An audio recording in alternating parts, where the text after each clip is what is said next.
You won't believe what was really on the menu at Buckingham Palace. While you might expect the royal family to feast on caviar, foie gras, and the finest French cuisine every night, a former royal chef has just spilled the beans on Prince Philip's all-time favorite dish, and it's shockingly down to earth. Get ready to be surprised as we dig into the unexpected comfort food that had the late Duke of Edinburgh coming back for seconds. He'd often come in and just discuss about the barbecues. He loved to cook. He loved to cook on the grill. Prince Harry called him the master of the barbecue, and he really was. He'd come into the kitchen after afternoon tea, and the chefs would be shouting all the way around. As the former royal chef recalls, Prince Philip wasn't just a fan of good food. He was truly passionate about cooking, especially when it came to firing up the grill. Nearly every week, the Duke of Edinburgh would stroll into the palace kitchen, casually dropping by 4 or 5 times to chat about all things barbecue. Far from being a passive royal when it came to meals, he was hands-on and genuinely enthusiastic about perfecting the art of outdoor cooking. Whether it was discussing techniques or planning his next barbecue feast, his excitement was contagious. He took real pride in manning the grill himself, earning a reputation among the family as the undisputed king of the barbecue. The chef paints a vivid picture of a royal who, despite the grandeur surrounding him, found joy and simplicity in preparing a perfectly grilled meal, showing a down-to-earth side of Prince Philip that few ever got to see. And this was one of Prince Philip's favorites. Salmon kuibyak is a Russian dish, and Augustus Escoffier, the master chef in the whole universe. Today, the ex-royal chef is preparing a dish that was one of Prince Philip's favorites, salmon kuibyak. This elegant Russian dish, rich in flavors and history, was a regular on the royal menu. The chef explains that salmon kuibyak is a traditional creation that dates back to the culinary genius of Auguste Escoffier, widely regarded as one of the greatest chefs of all time. Escoffier crafted this dish in collaboration with Russian naval officers, blending delicate salmon with layers of rice, mushrooms, and herbs, all wrapped in a flaky pastry. Prince Philip had a special fondness for this meal, appreciating its unique combination of flavors and the mastery behind its preparation. It was one of those sophisticated dishes that not only satisfied his refined tastes, but also gave a nod to history, embodying the kind of culinary indulgence he truly enjoyed. In the dish, we have salmon, obviously, some puff pastry, mushrooms, onions, some hard-boiled eggs, some rice, and normally dill, but I like to use tarragon in there. So I'm going to chop all these, put all these together. For this exquisite salmon kuibyak, the chef starts with the basics: fresh salmon and flaky puff pastry, which form the heart of the dish. But it's the layers of ingredients that truly elevate it. It begins with finely chopped mushrooms and onions, which add depth and earthiness to the dish. Then, hard-boiled eggs are chopped up, bringing a rich, creamy texture to the mix. Rice, of course, is a key component, providing a hearty foundation for the other flavors. Traditionally, dill is used to bring a fragrant herbal note, but the chef prefers tarragon for its subtle aniseed flavor, giving the dish a personal twist. As he prepares to bring these ingredients together, the excitement is palpable. This is not just any meal. It's a carefully crafted combination of ingredients that will create a perfectly balanced, unforgettable flavor profile, just like the Duke of Edinburgh would have enjoyed. Prince Philip was the first member of the royal family that I met. It was at Balmoral Castle. I'd only been there a day.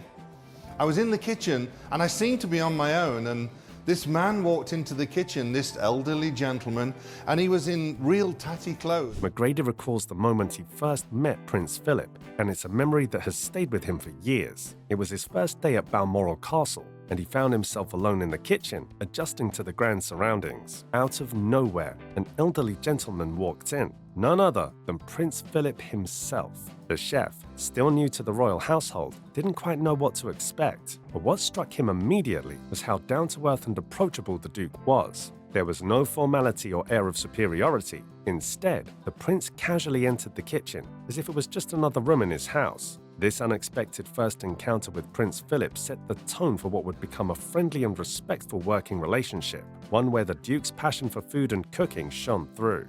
Prince Philip has a much broader palate than Her Majesty when it comes to food. The Queen eats to live, whereas Prince Philip lives to eat.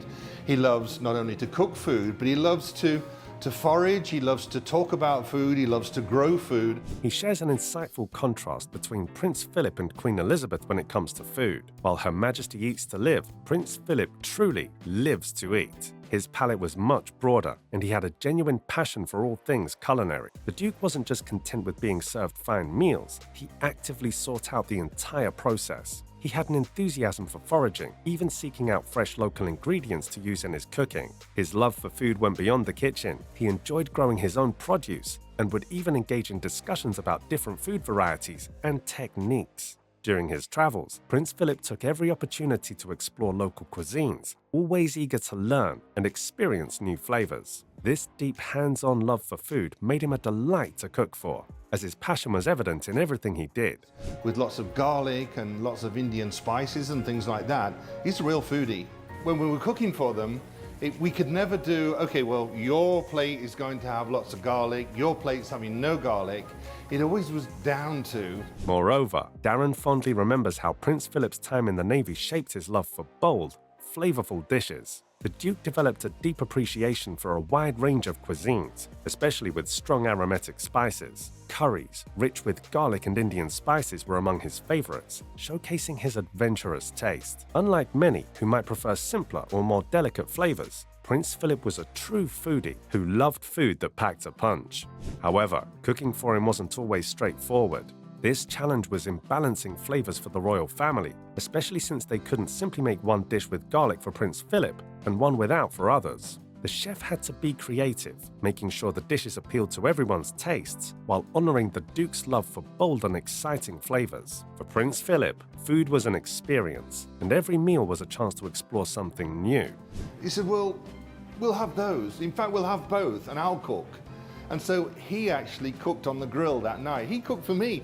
There was I, his chef. I mean, what was I supposed to do? Go out and do royal engagements while he was doing my job in the kitchen? Darren McGrady shared a memorable moment at Sandringham when Prince Philip took the reins in the kitchen. It started with a simple question from the Duke about the evening's dinner. When the chef mentioned the lamb chops he had prepared for the royal family, the Duke was curious about the extra lamb chops set aside for the staff. Without hesitation, Prince Philip decided that they would have both sets for dinner.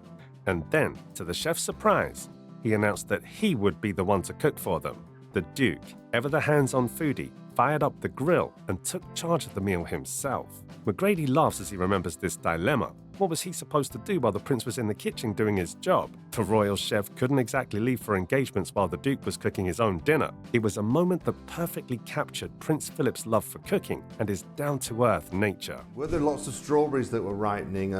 Were the vegetables ripe? And he had these plums that grew at Balmoral that were just amazing, and often you'd see him just in the garden, just sort of stood there picking these gorgeous Victoria plums. He also told how Prince Philip had an incredible connection to the land at Balmoral, often making his way into the gardens early in the morning to check on what was ripe. He wasn't just interested in the produce, he took a personal interest in the growth of everything, from strawberries to vegetables. The Duke knew exactly when things were at their peak, often inspecting the gardens to see what was ready for harvest. One of his favorites were the plums that grew at Balmoral, which were truly exceptional in taste. McGrady remembers seeing Prince Philip standing in the garden, casually picking these plums himself, taking the time to enjoy the fruits of the estate. It was a perfect example of his hands-on approach, not just in the kitchen, but in every aspect of his life, from cooking to the very plants that nourished his meals. Prince Philip's love for food wasn't just about eating, it was a way of life. From grilling to foraging, he embraced every moment in the kitchen and garden. A true foodie at heart, his passion for flavors will always be remembered.